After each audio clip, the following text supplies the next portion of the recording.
আরও এগিয়ে মিনা আরবের সঙ্গে দেখা করার জন্য অফিসে আসে এবং আরবকে বলে, আমি এখানে কতক্ষণ ধরে তোমার জন্য অপেক্ষা করছিলাম, অফিসে আসতে তোমার এত দেরি হলো কেন? তখন আরব বলে, আজ বাড়িতে আমার ভাই আরমের নামে পুজো ছিল, তাই আমি ভগবানের কাছে প্রার্থনা করেছিলাম যে যে আমার ভাইয়ের সঙ্গে অন্যায় করেছে সে তার কাজের শাস্তি পাক। মিনা এই কথা শুনে ভয় পেয়ে যায় এবং কথাগুলো ঘুরিয়ে ফিরিয়ে বলতে শুরু করেন। সে বলে, ও আচ্ছা, তা তুমি আমার ফোন কেন তুলছিলে না আর আমার মেসেজেরও উত্তর দিচ্ছিলে না? বাড়িতে কোনো সমস্যা হয়েছে নাকি?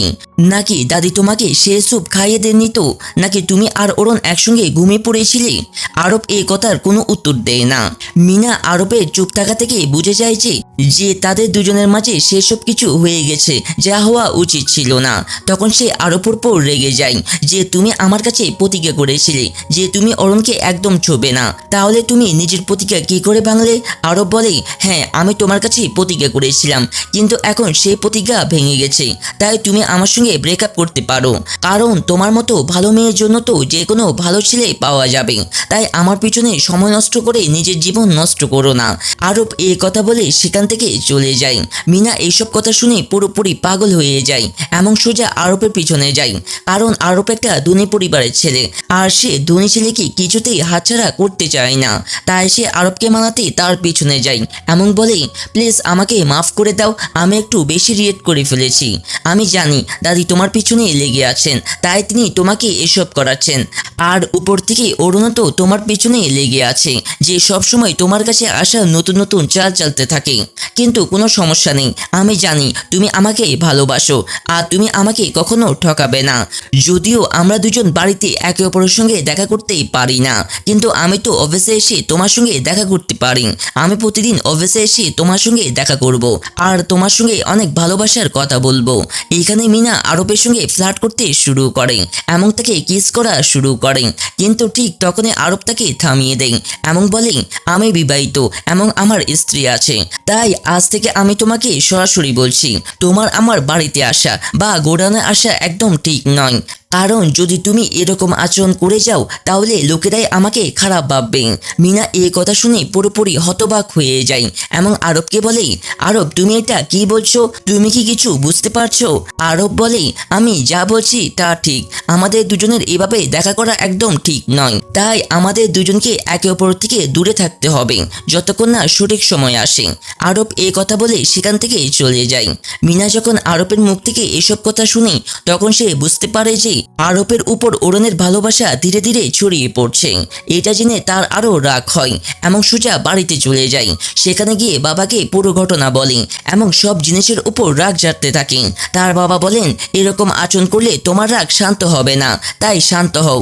যদি সে তোমার সঙ্গে ব্রেকআপ করতে চায় তাহলে তুমিও তাকে ব্রেকআপ করে নিজের জীবনে এগিয়ে যাও, ঠিক আমার মতো।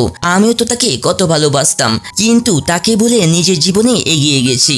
মিনা বলে, বাবা আপনি এসব ভুলতে পারেন, কিন্তু আমি এসব একদম ভুলতে পারবো না। যদি আরব আমার না হয় তাহলে আমি তাকে অরুণেরও হতে দেব না। আমি অরুণকে আরবের জীবন থেকে এমনভাবে সরিয়ে দিব যে সে আর কখনো আরবের জীবনে ঢুকতে পারবে না। আমি তার কাজ শেষ করে দিব।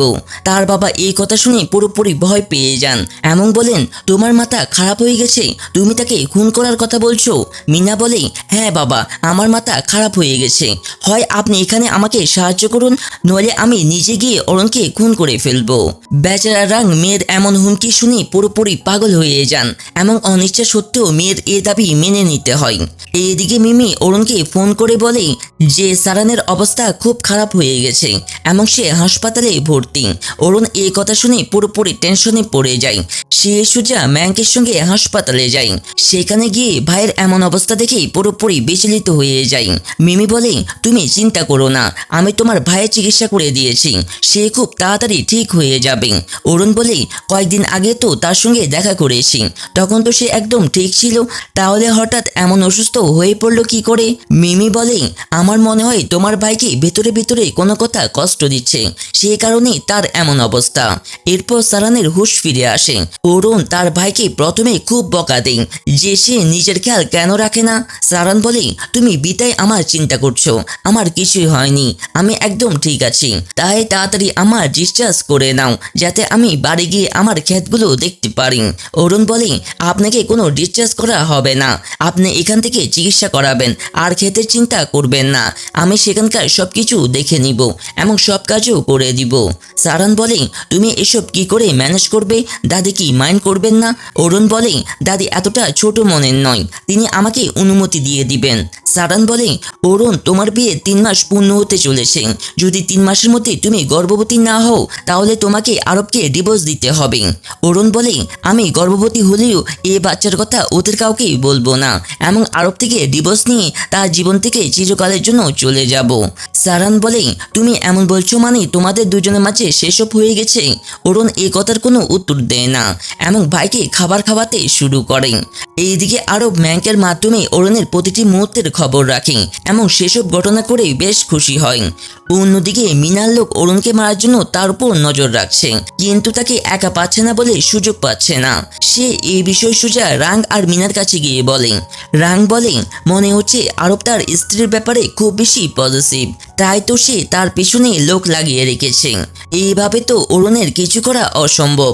মিনা বলে, বাবা আপনি এমন বলবেন না, আপনাকে তো কিছু করতেই হবে অরুণের ব্যাপারে, কারণ আমি আর অরুণকে সহ্য করতেই পারছি না। তার বাবা বলেন, শান্ত হও, শুধু সঠিক সময়ের অপেক্ষা করো, আমাদের কোনো না কোনো সুযোগ অবশ্যই মিলবে অরুণকে শেষ করার। এরপর অরুণ দাদির কাছে খেতে কাজ করার অনুমতি চাই। দাদি তাকে খেতে কাজ করার অনুমতি দিয়ে দেন, কিন্তু তিনি একটা শর্ত রাখেন এবং বলেন, তুমি দিনভর খেতে গিয়ে কাজ করতে পারো, কিন্তু রাতে ফিরে আসতে হবে এবং স্বামীর সঙ্গে সময় কাটাতে হবে। হয় তুমি বাড়ি এসে স্বামীর সঙ্গে থাকবে, নয়তো আরব তোমার বাড়িতে তোমার সঙ্গে থাকবে। যদি আমার এই সত্য মেনে নাও তাহলে তোমার কাজ করার আমার কোনো আপত্তি নেই।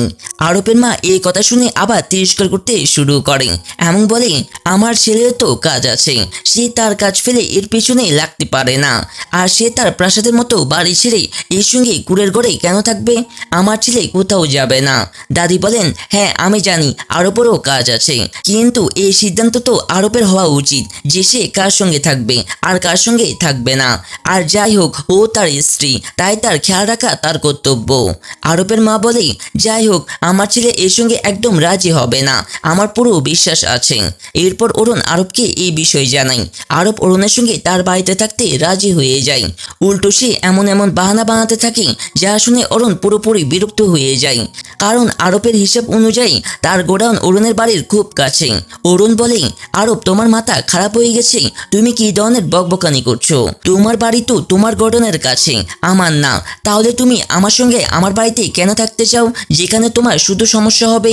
আরব বলে, আমি তোমাকে একা ছেড়ে দিতে পারি না, কে জানে কখন তুমি আমার পেটের পিছনে চ্যাংয়ের সঙ্গে দেখা করতে চলে যাও আর চ্যাংও তোমার সঙ্গে দেখা করতে তোমার বাড়িতে চলে আসে, তাই আমি তোমার সঙ্গে তোমার বাড়িতেই থাকবো।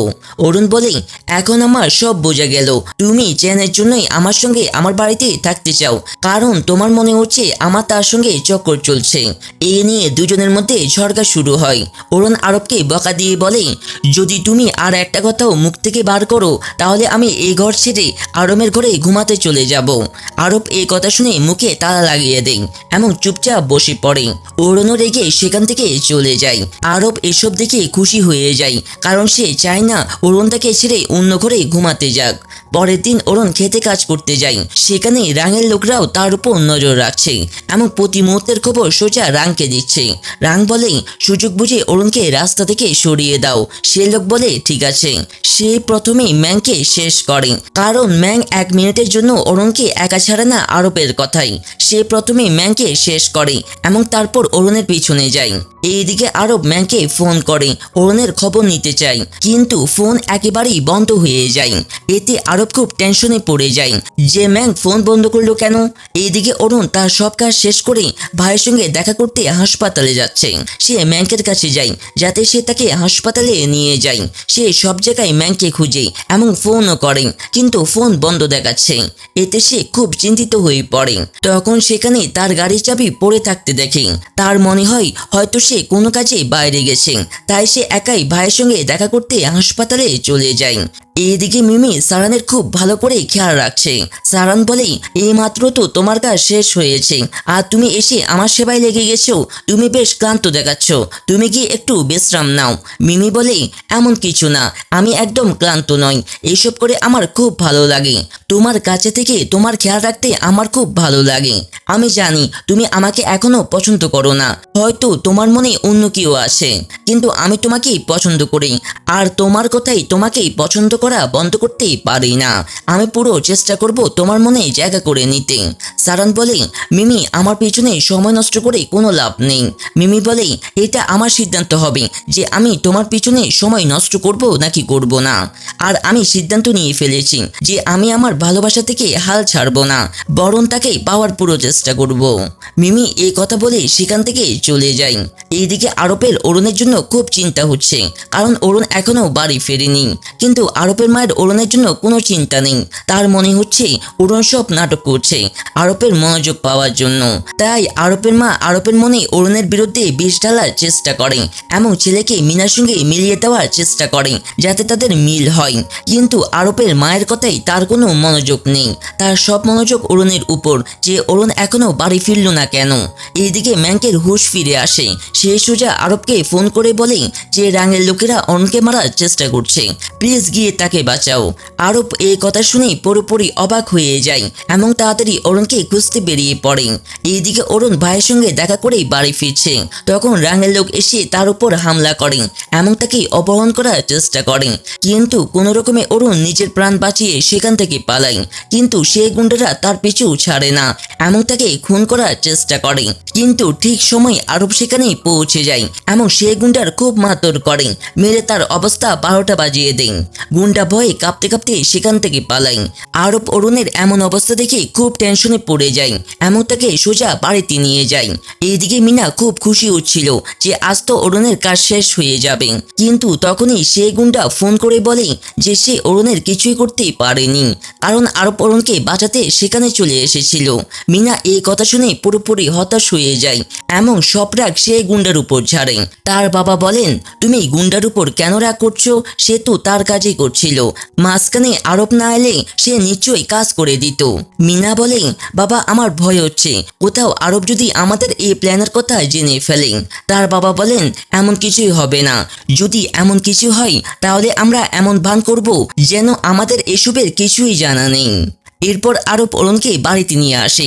দাদি অরুণের এমন অবস্থা দেখে পুরোপুরি টেনশনে পড়েন এবং আরবকে জিজ্ঞেস করেন অরুণের কি হয়েছে, সে এমন অবস্থায় কেন।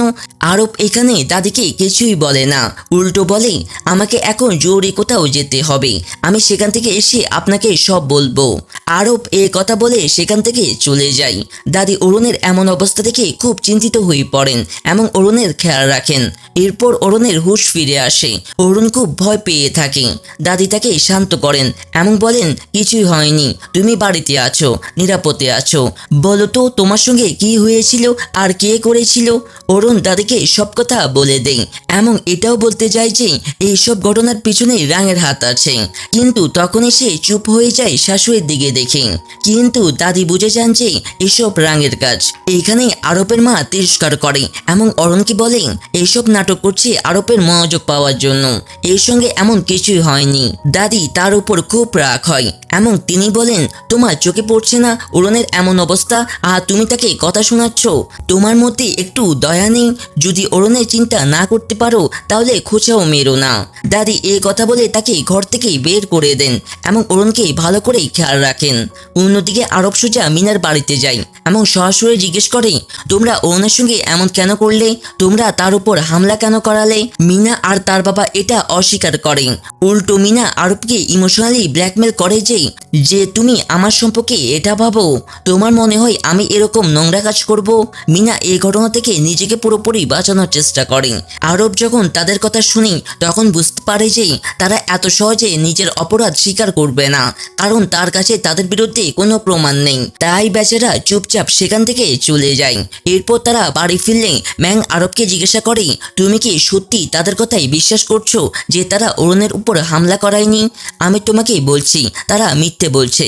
আরব বলে, যাই হোক, আমাদের কাছে তাদের বিরুদ্ধে কোনো পাকা প্রমাণ নেই যা দিয়ে আমরা এটা প্রমাণ করতে পারি। যাই হোক, সে গুন্ডা পালিয়ে গেছে। যতক্ষণ না সেই গুন্ডা আমাদের হাতে আসে ততক্ষণ আমরা কিছুই প্রমাণ করতেই পারবো না। তাই তুমি এই কথা ছেড়ে দাও, আগে গিয়ে নিজের চিকিৎসা করাও, তোমার তো অনেক আঘাত লেগেছে। আরব এই কথা বলে ম্যাংকে সেখান থেকে পাঠিয়ে দেন। কিন্তু আরবেও মিনা আর তার পরিবারের উপর খুব সন্দেহ হয়, কারণ তারা এতটাই ভালো নয় যতটা সামনে দেখায়। এইদিকে মিনা আরবের এই আচরণ দেখে পুরোপুরি রাগ হয়ে যায়। বাবাকে বলে, আমি অরুণকে ছাড়বো না। তার বাবা বলেন, তুমি আরবের পেছনে এত লেগে আছো কেন?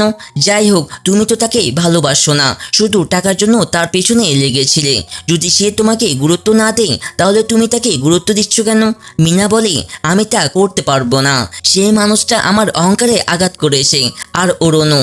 যদি আরব আমার না হয় তাহলে আমি তাকে অরুণের হতে দেব না। আমি অরুণের কাজ এমনভাবে শেষ করব যে পুরো দুনিয়া দেখবে। আর এসবের মধ্যে আপনাকে আমাকে সাহায্য করতে হবে যদি আপনি ভালো চান, কারণ আমি অরুণকে একদম ছাড়বো না। এইখানেই 13 পর্ব শেষ হয়।